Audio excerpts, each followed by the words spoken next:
Hello friends, আমি শুভম। এখন এই ভিডিওতে কথা বলবো ফারহান আখতারের নতুন সিনেমা 120 বাহাদুর বা 120 বাহাদুর নিয়ে। এবার আপনি বলবেন, দাদা এটা কি হচ্ছে, কি ছকবাজি করেছো? 21 তারিখে সিনেমা রিলিজ করছে, তুমি কালকে দেখেও নিলে, রিভিউ দিয়ে দিলে, কি ব্যাপার? কোনো ব্যাপার না। অ্যাকচুয়ালি কি হয়েছে, গতকাল এই সিনেমাটার স্পেশাল স্ক্রিনিং ছিল, যেটাকে মেকার্সরা পেড প্রিভিউ বলছে। সব জায়গাতেই ছিল, কলকাতাতেও ছিল। কলকাতাতে দুটোই মাত্র হলে এসেছিল কালকে, একটা হচ্ছে সাউথ সিটি, একটা হচ্ছে কোয়েস্ট। আমি কোয়েস্টে দেখেছি, তাই আজকে সকালে রিভিউ করছি। এবং আপনাদের বলে রাখি, এই সিনেমাটা 21 তারিখেই আপনারা হলে গিয়ে দেখতে পাবেন। এই যে স্পেশাল স্ক্রিনিংটা ছিল, এটা ছিল শুধুমাত্র গতকালের জন্য, একদিনের জন্যই ছিল, এবং একটা করেই শো ছিল এই দুটো হলে, সাউথ সিটি এবং কোয়েস্টে। আর কিন্তু এই শোটা 21 তারিখের আগে আপনি আর দেখতে পাবেন না। এবার 21 তারিখে এই সিনেমাটা হলে গিয়ে দেখা যায় না যায় না, সেই সব কিছু নিয়ে কথা বলবো এই ভিডিওতে। এবার আমি যদি গল্পটা বলি, এখানে দেখানো হচ্ছে ইন্ডিয়া আর চায়নার যুদ্ধ, যেখানে আমাদের মাত্র 120 জন ইন্ডিয়ান আর্মির সৈনিক লড়েছিল 3000 চাইনিজ সৈন্যের সাথে। তাদের কাছে অপশন ছিল, তারা পারলে পিঠ দেখিয়ে চলে আসতে পারতো, কিন্তু তারা বলেছে যে না, আমরা শত্রুর চোখে চোখ রেখে লড়াই করব, ফিরে আমরা আসবো না, আমাদের এই মাটিতে আমাদের অধিকার, সেই মাটি আমরা কোনোদিন ছেড়ে যাব না। এই সিনেমা সেই লড়াইয়ের কথা বলছে, সেই সাহসিকতার কথা বলছে। এবং এর পরেও কি আপনার মনে হয় যে এই সিনেমাটা হলে গিয়ে দেখা উচিত কি উচিত নয়? অবশ্যই এই সিনেমাটা প্রত্যেকের একবার করে অন্তত হলে গিয়ে দেখা উচিতই উচিত। এবার আমি আসবো এই সিনেমার পজিটিভ দিক, নেগেটিভ দিকে।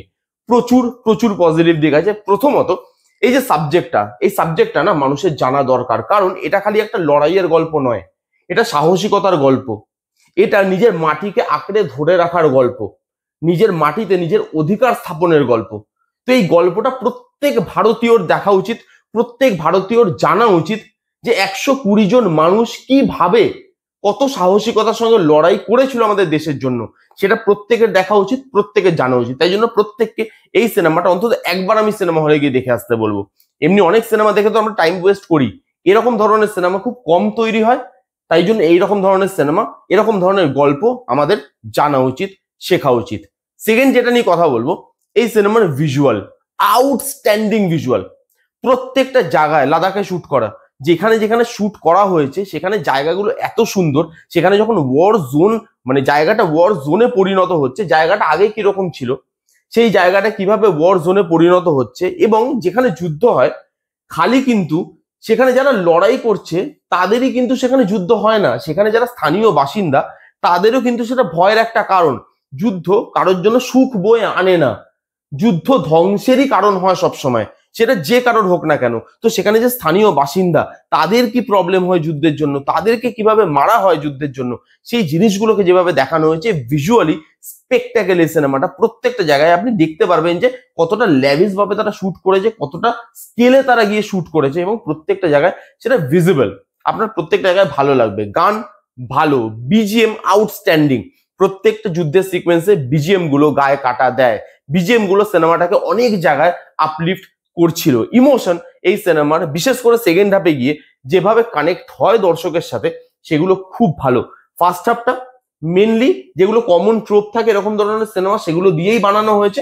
মানে ধরুন, একটা জওয়ান, তার পরিবারের গল্প, যেখানে তারা আছে, এই যে 120 জন জওয়ান একসাথে আছে, তাদের খুনসুটির গল্প, তাদের আড্ডার গল্প, তাদের মধ্যে দুষ্টু মিষ্টি সম্পর্কের গল্প, বন্ধুত্বের গল্প, তাদের পরিবারের গল্প, তাদের পরিবারে ফেরার গল্প, না ফেরার গল্প, তাদের পরিবারের যেভাবে তাদের মেমোরিজ গুলো মনে পড়ছে, সেই গল্প, যেগুলো নর্মাল এরকম ওয়ার মুভিতে আমরা দেখে থাকি, সেগুলোই রাখা হয়েছে ফার্স্ট হাফটা। এবং সেকেন্ড হাফটা পুরোপুরি যুদ্ধটাকে নিয়ে দেখানো হয়েছে। এবং এই দুটো পার্টকে যেভাবে ভাগ করেছে তারা, সেটা কিন্তু ভালো ভালো লাগে দেখতে। Performances outstanding. ফারহান আখতার খেয়ে রেখে দিয়েছে। ফারহান আখতারকে এই রোলটায় দেখার পর আপনার মনে হবে না যে এই রোলটা তার থেকে ভালো কেউ করতে পারতো। আউটস্ট্যান্ডিং পারফরমেন্স প্রত্যেকটা জায়গায়। খালি এমন নয় যে যুদ্ধের সিকোয়েন্সে সে ভালো বা ইমোশনাল সিকোয়েন্সে সে ভালো, ইমোশনাল জায়গায় যেরকম, ড্রামাটিক জায়গায় সেরকম। যখন মানে পুরো টিমকে তাকে এনকারেজ করতে হচ্ছে বলে বলে, সেই জায়গায় সে পাওয়ারটা জেনারেট করতে পারছে। যখন একদম লাস্ট মোমেন্টে যুদ্ধের সময় শত্রুর চোখে চোখ রেখে লড়াই করছে, সেই যে পাওয়ারটা, প্রত্যেকটা জায়গায় তার পারফরমেন্স অসাধারণ। এবং প্রত্যেকে যারা যারা ছিল এই সিনেমাতে, ছোট থেকে ছোট রোলেও যারা ছিল, তারাও না খুব ভালো পারফরমেন্স দিয়েছে এবং সেই পারফরমেন্সের জন্যই ইমোশনটা ওয়ার্ক করে। এখানে একজন আছে যে মানে রেডিও ম্যান বলা হয়, মানে বলা হচ্ছিল যাকে সিনেমাতে, যে ওখানকার রেডিও কানেকশনটা দেখছিল, তো তার সঙ্গে আপনি ইমোশনালি কি সুন্দর কানেক্ট হবেন। সেই ক্যারেক্টারটা কি সুন্দর প্লে করা হয়েছে, যে ছেলেটি প্লে করেছে, আউটস্ট্যান্ডিং অভিনয়, তার যে ইনোসেন্সটা সেটা বেরিয়ে আসে। এরকম ধরনের পেট্রিওটিক সিনেমা ডায়লগের ওপর খুব নির্ভর, এবং এই সিনেমাতে ডায়লগ ভালো ভালো আছে, সব মানে প্রচুর ডায়লগ আছে, সব ডায়লগ তো বলা সম্ভব নয়।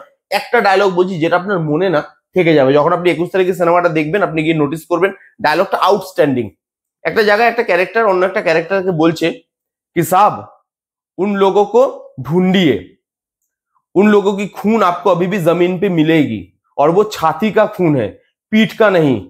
মানে তারা বুকে গুলি খেয়েছে, পিঠে খায়নি, পালিয়ে যায়নি তারা, তো সেটা তাদের ছাতির খুন, পিঠের নয়। এরকম ধরনের ডায়লগ যেগুলো আপনাকে গুজবাম দেয়, যেগুলো ভালো লাগে দেখতে। এবং যুদ্ধের সিকোয়েন্সে যেভাবে ক্যামেরা ওয়ার্ক, যেভাবে ওয়ান টেক শট রাখা হয়েছে, একটা গ্রামে যাচ্ছে ফারহান আখতার, গ্রামে গিয়ে সেখানে একটা অ্যাকশন সিকোয়েন্স আছে, ওখানে আপনি ওয়ান টেক শট দেখতে পাবেন।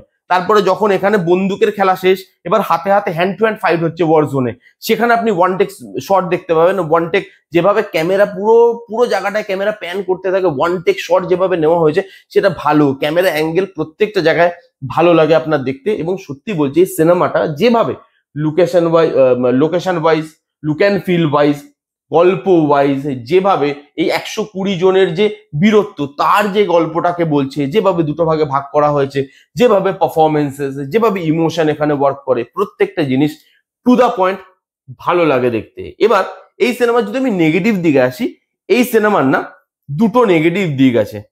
এক হচ্ছে এই সিনেমাটা প্রথম থেকেই না খুব দৌড়ায়, আমি কেন জানি না। এই রকম ধরনের সিনেমা না আরো টাইম ডিমান্ড করে। 2 ঘন্টা 15 মিনিট বা 17 মিনিটের সিনেমা এটা, এই সিনেমাটা কম করে 3.5 ঘন্টা সিনেমা হওয়াটা দরকার ছিল, তাহলে ইমোশন গুলো আরো ভালো করে উঠে আসতো এখানে। সেই জন্য না কি হয়, অনেক জায়গায় ফার্স্ট হাফে আপনার মনে হবে সিনেমাটা দৌড়াচ্ছে, খালি মনে হবে পার্ট পার্ট পার্ট পার্ট করে শুট করে জিনিসটাকে এডিট করে ফার্স্ট হাফটা বিশেষ হতো, সেকেন্ড হাফটা অনেক বেশি বেটার ফার্স্ট হাফের থেকে। ফার্স্ট হাফটা যেহেতু কমন ট্রোপ গুলোই দেখানো হচ্ছে, যেগুলো আমরা বাকি এরকম ওয়ার সিনেমাতে, এরকম পেট্রিওটিক সিনেমাতে অলরেডি দেখে এসেছি, এলওসি কার্গিল বলুন, বর্ডার বলুন, অগুন্তি সিনেমা, যেখানে আমরা এরকম ধরনের ট্রোপ ইউজ করতে দেখে এসেছি, সেগুলোই যখন আপনাকে দেখাচ্ছে এবং সেখানে মেকার্সরা ভেবেছে যে এগুলো তো অডিয়েন্স জানে, এগুলোতে টাইম ওয়েস্ট করবো না, কিন্তু সেখানে কি হয়েছে, কানেকশনটা ফিল হয় না। ব্লক ব্লক ব্লক শুট করে মনে হচ্ছে এক জায়গায় এডিট করে ওটাকে ফার্স্ট হাফ বলে তারা দিতে চেয়েছে। সেই জায়গাটায় আমার মনে হয়েছে সিনেমাটা আরেকটু স্লো, মানে আরেকটু ব্রিদিং স্পেস দিতে পারতো, আরেকটু বেশি সময় ধরে সিনেমাটা চলতে পারতো।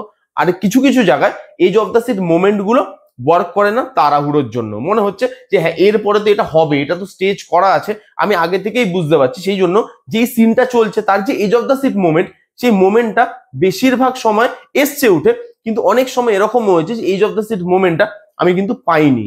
সেখানে আমার মনে হচ্ছে রানিং লেন্থ না আরেকটু বেশি হতো, আরেকটু যদি স্লো পেস হতো, একটু দৌড়ানোটা যদি সিনেমাটা কমাতে পারতো, সিনেমাটা আরো ভালো সিনেমা হতো। কিন্তু তবুও বলবো প্রত্যেকের এই গল্পটা, এই 120 জন বাহাদুরের গল্পটা প্রত্যেকের জানা উচিত। প্রত্যেকের এই গল্পটা দিয়ে নিজের মাটি, নিজের দেশ, তাকে বাঁচানোর যে গল্প, তার সঙ্গে থাকার যে গল্প, সেই গল্পটা একবার হলেও প্রত্যেক ভারতীয় শোনা উচিত। এই ছিল 120 বাহাদুর বলে সিনেমাটার রিভিউ। এখনো পর্যন্ত অবভিয়াসলি অনেকেই দেখেননি, আপনারা সিনেমাটা যান, যারা যারা দেখেননি গিয়ে দেখুন, 21 তারিখে রিলিজ করছে, গিয়ে দেখে কমেন্ট করে অবশ্যই জানাবেন যে আপনাদের কিরকম লাগলো, কেমন লাগলো রিভিউটা জানাতে ভুলবেন না। ভালো লাগলে please give it a Thums up, like করবেন, কমেন্ট করবেন, শেয়ার করবেন, চ্যানেলটাকে মাস্ট সাবস্ক্রাইব করবেন। দেখা হচ্ছে নেক্সট কোনো ভিডিওতে, ততক্ষণ bye bye, take care and be safe.